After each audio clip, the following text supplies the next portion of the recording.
Welcome, everyone. Welcome to Niantic Community Church, where no matter who you are and no matter where you are on your life's journey, you're welcome here. My name is Pastor Stephanie Haskins, and I'm the pastor of Niantic Community Church. And I am joined today for another entry into my resilience series by Julie Leis, who is one of the most joyful people that I know. And so I invited her to talk with me today about joy. And she's also no stranger to depression. So we're going to be talking about depression and joy and creativity. And every time we're on a Zoom together and I see her lovely picture in the background that says color outside the lines, it makes me smile. So I'm glad you've got that today. And maybe we can talk about creativity a little bit later. But welcome, Julie. So glad you're here. And thank you for opening yourself, your heart, your story to whoever can benefit from this. So Yes, welcome. absolutely. Thank you. So I've asked you first to just tell a brief story of your experience with depression first. Well, it started when I was a child. I don't know why I wanted to be anyone else or anything else. I would look out the window and see the cat and wish that I was the cat, not me. And that was very strange for a young child. And I also experienced a lot of anxiety. We were brought up in the Catholic Church, and of course, First Communion and First Confession. Those things were very difficult for me. And in those days, they didn't recognize childhood anxiety, and it was just considered misbehavior. I had a lot of fears, and it was considered misbehavior. And those early years were tough for me. I remember the house I was born in, but then we moved to the town next door when I was 7. We spent 2 years in that house before we moved to Connecticut, and I have no memories from that other house. Those 2 years are blank. I can't say the layout of the house. I don't know who I played with. It's just weird. But we moved to Connecticut in 1963. I was 11, and it was culture shock because in 63 in West Virginia, there was reading, writing, and arithmetic. And I got to Connecticut, and there was science and social studies and foreign language, and I almost flunked out of 6th grade. And again, it was a lot of anxiety, and there was no comforting to me. It was all, behave correctly. So it was a hard transition into Connecticut. But when I went to high school, my brother was in Vietnam, and my parents were very distracted and, worrying about him, which was certainly legitimate. But we lived right on the New York state line, and the drinking age in New York was 18. So I was drinking a lot, and they didn't notice what time I got home or in what condition I got home. And it was very depressing. I was worried, of course, about my brother, but I needed some help. And I consider parking sideways in the driveway at 3 a.m. kind of a cry for help. And it wasn't picked up. So I was absolutely thrilled when I discovered special education, because I finally knew what I was going to do when I grew up. So I went to college, and unfortunately, I just didn't apply myself. I partied and had a lot of fun. And I look back and I'm very angry at myself, but nobody said, hey, girl, straighten up and fly right. And, so I squeaked by and graduated. And I got my first job and moved to the New London area.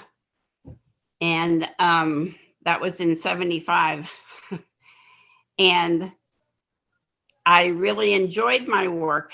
And I made a lot of friends, some of whom I still see.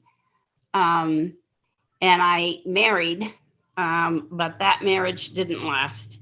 My husband was on the autism spectrum. And in the mid 70s, nobody knew much about autism. But it was very difficult to live with him. So when that marriage ended, I decided that I was going to make sure that the next man I dated knew about depression. And when I talked to him, I said, I have this condition. And when an episode happens, it really affects my life. And he was absolutely sure that he could deal with it until it happened. And then he insisted that I wasn't that bad. I didn't need a therapist. And I wasn't that bad. I didn't need medication.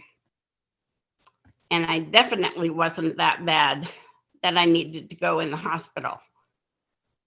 And at the time, we had 2 very young girls, and I was very worried about their mental health. There is a hereditary piece. But unfortunately, Brad and I didn't talk about how we were going to raise the children before we were married and had children. And he was brought up being spanked. And I don't believe in hitting kids. So we had some major differences. So then that marriage failed. So it was very hard to not blame myself because I was the common denominator. But oh well, I did learn. But the girls and I moved to a wonderful apartment in Waterford, and I changed jobs. I was an early childhood consultant for many years. And then I started working for Birth to 3. And that's where I met Renee Mastrolillo. And after her daughter had turned 3, I continued to visit. And we have a wonderful friendship. And Renee always said, you need to go to my church. Niantic Community Church is just a great place. You need to go there. And I would go occasionally. And John Nelson, when I went, he was speaking right to me. So, but I didn't go on a regular basis. So,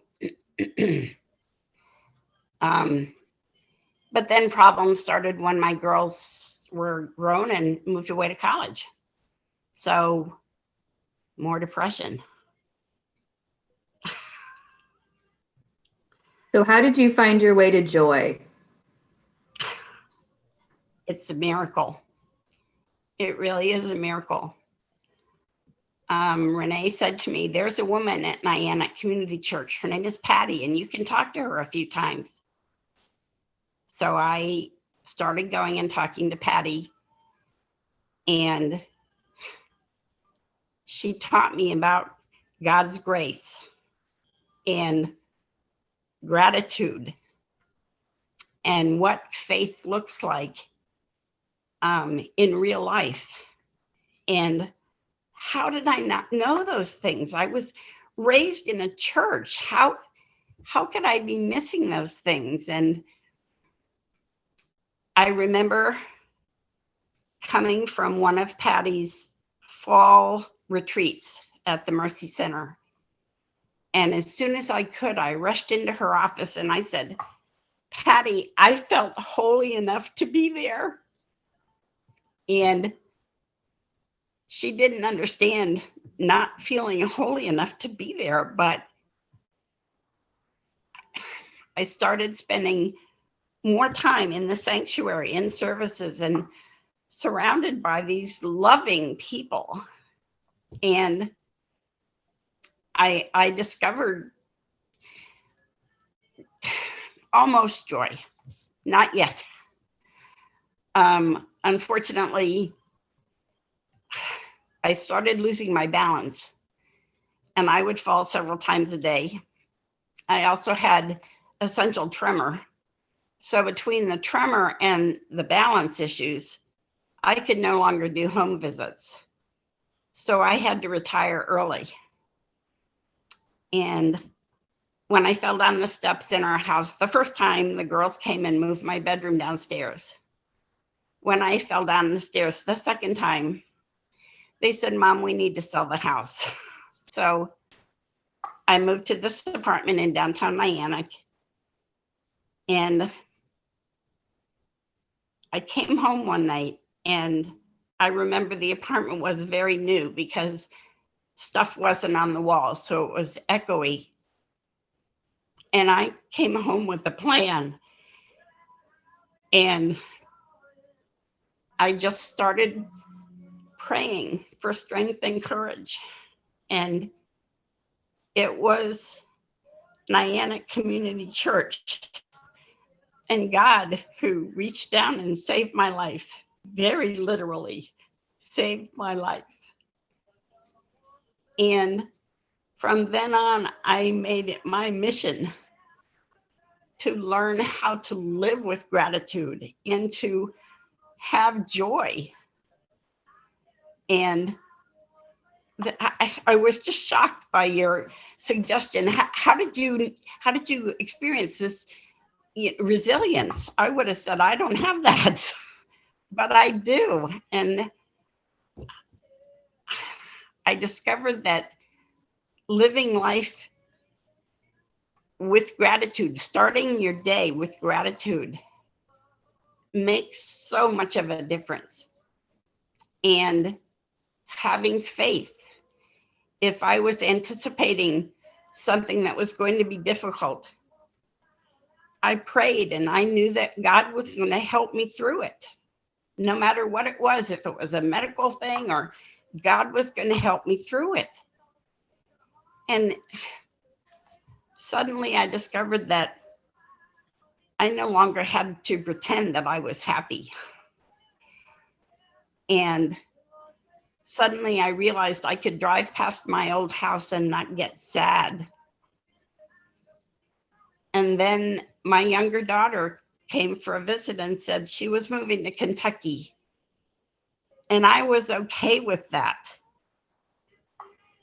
It truly is just miraculous. Patty and I talk about this, where I was and where I am now. Unbelievable. And yet not impossible. God, there's nothing impossible for God. And it just has to happen in his time. And then, of course, you came on the scene and you ended the service with every single day of your precious life. I had never thought of my life as precious. And now it was. And I started volunteering more and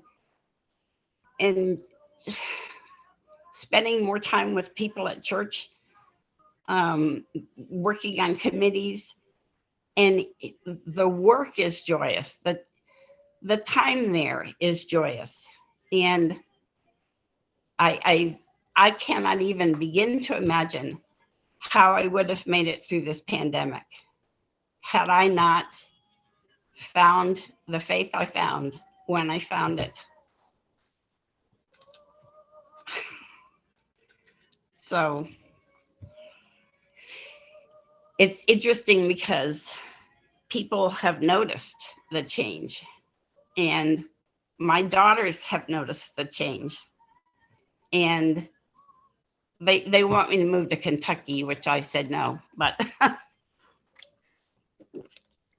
but I have friends that I've known for more than 45 years, and they look at me with astonishment because I had finally reached the point where I shared with them about how much I was pretending, and they were shocked. But I was very good at it. I'd been doing it for years. But suddenly they recognized that I was no longer pretending. This was me. And Patty had talked to me about being my authentic self, and I didn't know what that meant until now. Now I know. So I have gratitude for Niantic Community Church every single day that I wake up. So, Julie, that was so beautiful. Just all the things you said. And I'm wondering, I'm thinking about the people who will be watching this not so far into the future. And they'll be they can see, they can feel and see the joy that is emanating from you. And they might be wondering, how do I start on this on a pathway of joy? I think I know what you might say about this, but I want to um, hear you speak to the people who will be watching this. How do you start to be a joyful person? it's it's such a big step. And when I first started thinking about this, I tried to remember an exact moment when it started, but it didn't. It was gradual.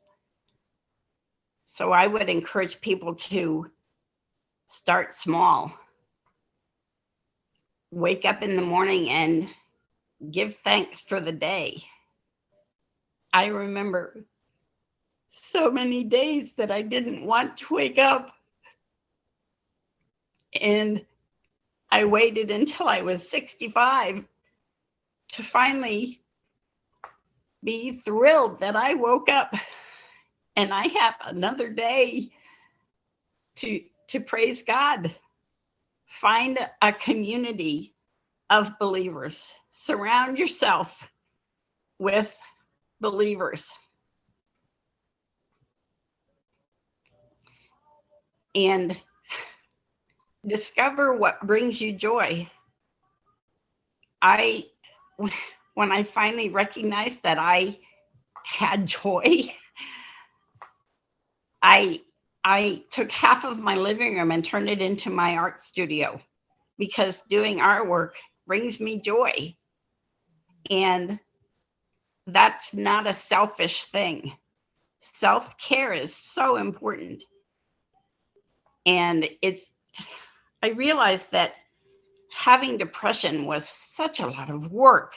First of all, the pretending, it was exhausting and took so much energy to pretend. But I also had to stay on top of it. I had to recognize when the meds weren't working, or when this therapist was no longer helping. And I had to make changes. And the last thing you want to do when you're depressed is take the initiative to do those things. But if you find the right people, they will help you. And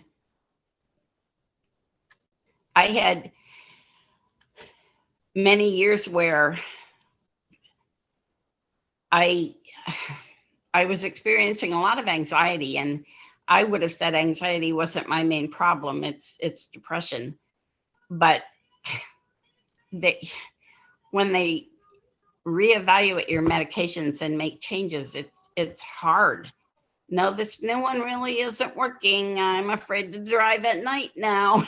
And I just can't emphasize enough to find a community of believers. I had all these friends, and I love them all. I could not understand why they loved me. And of course, the commandment is love your neighbor as yourself. I loved my neighbor. I just didn't love me. And it doesn't really matter what caused me to be this way.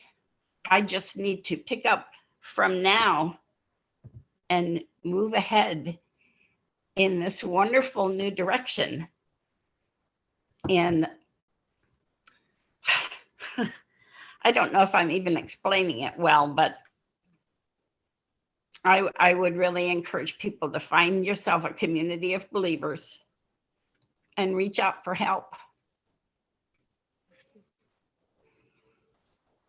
This has been a powerful testimony, Julie, and I thank you so much for sharing your sacred story, which is your life story, and the incredible, beautiful wisdom that you have to share. And to anyone who's watching this in the future, I pray for gratitude and for that first right step for you to take and to find a community of believers. And maybe it's Niantic Community Church or some other church or group or faith community. But Julie, your wisdom really will help other people. And I thank you. Thank you so much. You're very welcome. Thank you.